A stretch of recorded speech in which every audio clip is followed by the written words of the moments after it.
Welcome back students.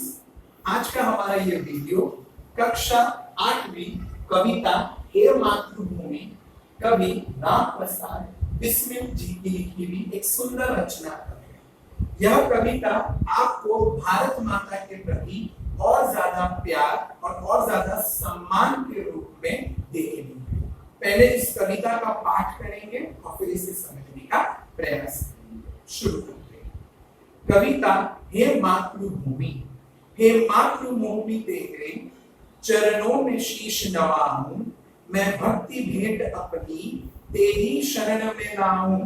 माथे पे तू हो चंदन, छाती पे तू हो माला, जिह्वा पे गीत तू हो मेरा, तेरा ही नाम गाऊं।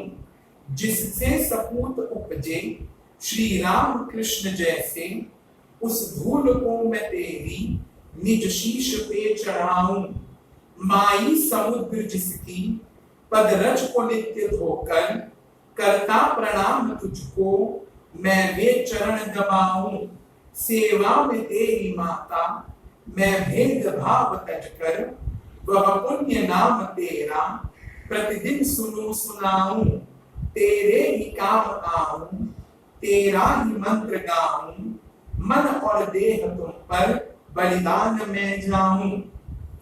कवि राम प्रसाद बिस्मिल जी ने भारत माता के लिए एक सुंदर सी प्रार्थना जैसी लिखी है, या यूं कहें तो एक जयघोष लिखा है, जिसके अंदर पहले उन्होंने पहली दो पंक्तियों में उन्होंने मातृभूमि की वंदना की है, उन्हें प्रणाम किया है। और वो कहते हैं, हे मातृभूमि तेरे चरणों में शीश नवाऊं, मैं भक्ति भेंट अपनी तेरी शरण में लाऊं।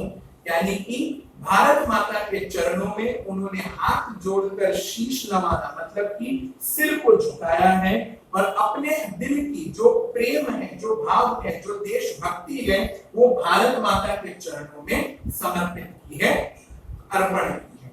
उसके आगे वे कहते हैं, माथे पे तू हो चंदन, छाती पे तू हो माला, जिह्वा पे गीत हो तू मेरे, तेरा ही नाम गाऊं।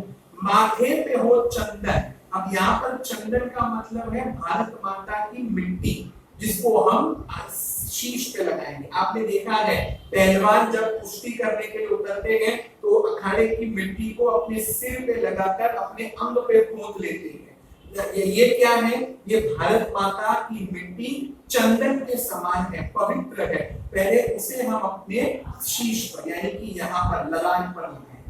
उसके बाद छाती पे हो तू माला, यहाँ पर माला पहनी जाती है, तो वो फूल जो आपकी धरती पर उगते हैं, जिसको किसान उगाता है, उसकी एक सुंदर सी माला बनाकर मैं पहनूं। जिह्वा पे गीत तू हो मेरा, तेरा ही नाम गाऊं। और जब जब कोई पूछे क्या है क्या काम करते हो, तो किसी और का नाम लेने से पहले तेरा नाम, यानी कि मैं भारत माँ का बेटा हूँ, मेरी माँ भारतीय है, मैं भारतीय हूँ। इस तरीके से बस तेरे ही नाम का मैं जयघोष करूं और उसी को मैं गाऊं और सिमरूं। तीसरे में वो कहते हैं, जिससे सपूत उपजे श्री राम श्री कृष्ण जैसे, उस धूल को मैं तेरी निज शीश पे चढ़ाऊं। और जिस मिट्टी पर भगवान राम और भगवान कृष्ण जैसे महान लोगों ने, या यूं कहे तो साक्षात भगवान इस धरती पर आकर अवतार लेकर अपनी लीला दिखाते हैं, ऐसी भारत भूमि की उस कण कण को, उस मिट्टी में भगवान है, उसे उठाकर अपने शीश चढ़ाऊं। आप जानते हो चंदन को, जैसे कि जैनिज्म के अंदर जब जिनाले जाते हैं तो थोड़ा सा चंदन महाराज जी आपके घर शीश पर आशीर्वाद के रूप में रख देते हैं और आप उसको रहने देते हैं। क्यों? क्योंकि वो हमारे ऊपर भगवान का एक आशीर्वाद रूप में है। वैसे ही तिलक करने के बाद थोड़ा सा चावल छिड़क दिया जाता है, ठीक वैसे ही आपको भारत माता की इस मिट्टी को उठाकर उसे इस शीश पे रखना है, यानी कि नमन करना है, वंदन करना है। माई समुद्र जिसकी पद रज को नित्य धोकर, करता प्रणाम तुझको मैं वे चरण दबाऊं। अगर आप पूरा भारत माता का नक्शा देखते हो तो साउथ में है आपका हिंद महासागर, जिसे हम कहते हैं इंडियन ओशन। इंडियन ओशन मानो भारत माता के पैर को निरंतर धो रहा है, खा रहा है उनके पैर को और बार बार प्रणाम कर रहा है कि माँ तुझे वंदन है, माँ तुझे प्रणाम है। मैं ऐसे पवित्र चरणों को, राम प्रसाद बिस्मिल जी कहते हैं, मैं ऐसे पवित्र चरणों को नित्य सेवा कर दबाऊं।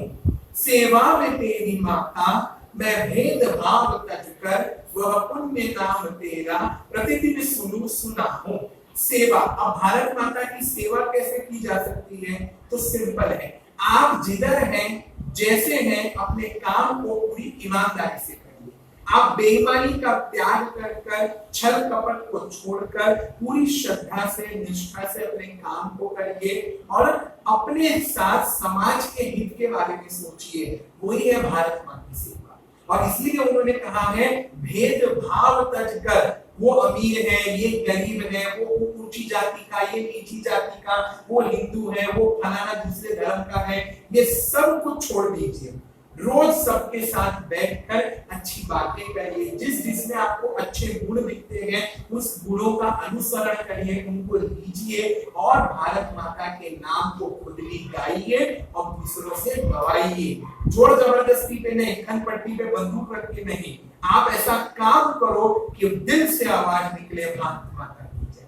और अंत में वो कहते हैं तेरे ही काम आऊं, तेरा ही मंत्र गाऊं, मन और देह तुम पर बलिदान मैं जाऊं।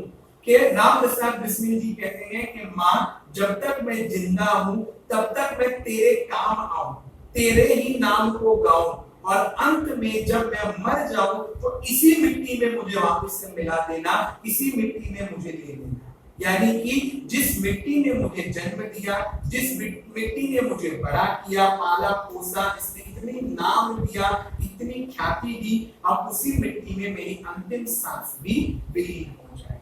इन शॉर्ट अगर आप इस पोयम को देखो तो आपको कभी भी इस चीज से मुकरना नहीं है कि हमारा देश जैसा भी है वो हमारा देश है, भारत देश है और हमारे देश को हम महान बनाएंगे।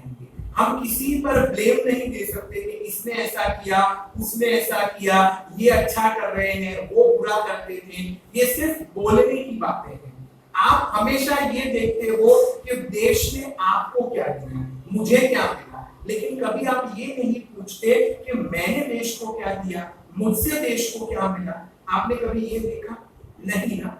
इसीलिए अब से अपना नजरिया बदलिए। आप वो काम करिए जिससे देश का नाम होगा, आप वैसे रहिए जिससे देश को एक शुद्ध आचरण मिलेगा, जिसको देश में एक एग्जाम्पल के तौर पे लिया जाए कि देखो जीवन जीना है तो इनकी तरह जियो, जीवन को कैसे जीते हैं आप इनसे सीखो। भगवान महावीर को हम भगवान क्यों मानते हैं? क्योंकि उन्होंने अपनी पूरी जीवन शैली को इस तरीके से जिया कि अंत में हमारे पास एक ही शब्द बचा है कि आप भगवान हैं, आप भगवान हैं, आप मनुष्य हो ही नहीं सकते, आप भगवान हैं। ये है जीवन जीने का तरीका। इस तरीके से हमारे जीवन को हमें बनाना है। तो हे मातृभूमि, भारत माता के चरणों में राम प्रसाद बिस्मिल जी का एक छोटा सा वंदन।